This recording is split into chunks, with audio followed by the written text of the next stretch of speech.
Imagine a pitch-black night in 1963, a massive Royal Mail train thundering through the English countryside, carrying a secret cargo of over £2.5 million in cold, hard cash, nearly $85 million in today's money. Driver Jack Mills sees a sudden red signal and slams the brakes, thinking it's a routine stop, but he's dead wrong. There is no station here, no platform, just the eerie silence of the woods and 15 shadows creeping out of the fog. This wasn't just a robbery. It was a mechanical masterpiece where the gang hacked the railway signals with nothing but a leather glove and a cheap battery. But within minutes, the perfect heist turns into a bloody nightmare as the driver is clubbed unconscious and the getaway driver completely bottles it, forcing the crew to hijack the entire train at knife point. They were on a frantic 15-minute clock to move 3 tons of cash, thinking they were the smartest blokes in London. But a single game of Monopoly and a bottle of ketchup were about to send them all to prison for 30 years.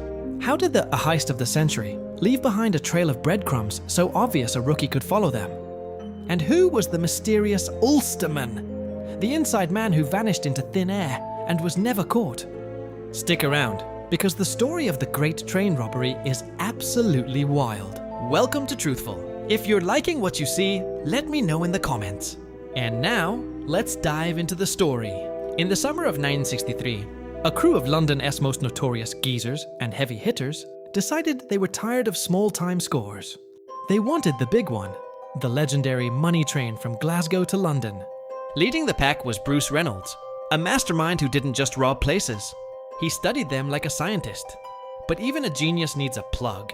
Enter the Ulsterman. This shadowy figure was a high-level mole inside the Royal Mail who dropped the ultimate gem. Tex. He told Reynolds that on August 8th, the train would be a sitting duck. See, usually, the high-value packages, HVP carriage, basically a rolling Fort Knox, was equipped with state-of-the-art security alarms. But by a stroke of pure, unadulterated luck, or maybe something more sinister, those high-tech carriages were out of service for repairs that night. They swapped them for an old-school, vintage reserve car, carriage M324M, which had 0 alarms, none. On top of that, because it was right after a bank holiday weekend, the train wasn't carrying the usual 300K. It was loaded with 2.6 million. That's over $60 million in today's money. The crew, including the technical wizards known as the South Coast Raiders, spent months practicing their moves at a remote location, making sure they could strip that train faster than a chop shop in East London. Fast forward to 3 a.m. at Sears Crossing. The night was pitch black. Jack Mills, a 58-year-old veteran driver, was hauling that massive engine through the fog when he saw it. A glowing red signal. Now Jack knew this route like the back of his hand, and a red light here made 0 sense. But you don't ignore a red light on the tracks. What he didn't know was that the firm had hacked the system. They'd covered the green light with a leather glove and used a portable battery to force the red light on. It was a classic bait and switch. When the assistant driver, David Whitby, climbed down to use the trackside phone, he realized the lines were cut. Before he could shout, the shadows turned into men. The crew swarmed the cabin. Jack Mills tried to hold his ground, but one of the heavies cracked him over the skull with a metal rod. It was a brutal blow that changed his life forever. But then, the plan hit a massive snag. The getaway driver the crew brought along, a retired train enthusiast, looked at the controls of the new diesel engine and absolutely bottled it. We had no clue how to move it. Panic started to set in. In a desperate move, they dragged a bleeding, dazed Jack Mills back to the seat and forced him at knife point to drive the engine and the first 2 cars to Burdego Bridge. This was where the real work began. Under the bridge, their Austin Lodestar truck and 2 Land Rovers, all rocking the same fake BMG 757 plates, were waiting.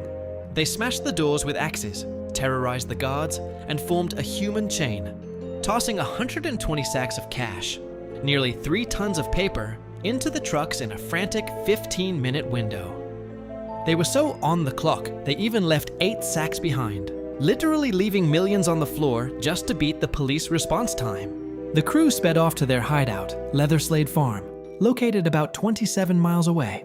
They were buzzing on adrenaline, listening to the police VHF radio chatter, and realizing they'd actually pulled it off. They were so cocky.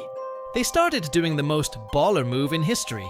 They played a game of Monopoly using the actual stolen banknotes. They were literally playing for keeps, but their ego was their undoing. Before they fled, they told the train staff, "Don't move for 30 minutes." That one sentence was a death sentence for their freedom.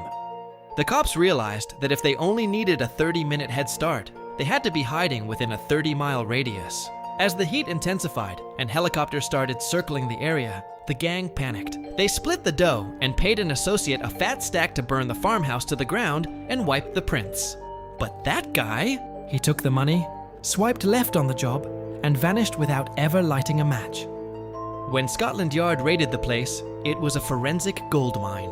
They found the Monopoly set, they found ketchup bottles, and they found food wrappers, all covered in the crew's fingerprints. Since most of these guys were already on the police radar, it was game over. Within weeks, 14 out of the 16 robbers were nicked and slapped with massive 30-year sentences. The tragedy, though, was Jack Mills. He never recovered from that head injury and died 7 years later, a broken man. Today, Bridego Bridge is known as Train Robbers Bridge, a monument to a heist where almost everyone got caught. A monument to a heist where almost everyone got caught. The money mostly vanished into the underworld, and the two smartest men, the replacement driver and the Ulsterman, remained ghosts forever. So, what do you think? Was Bruce Reynolds a genius? Or was the Monopoly blunder just too rookie? Let me know your thoughts in the comments below. If you enjoyed the video, share it with your friends and subscribe for more deep dives into the world's greatest mysteries. Thanks for watching.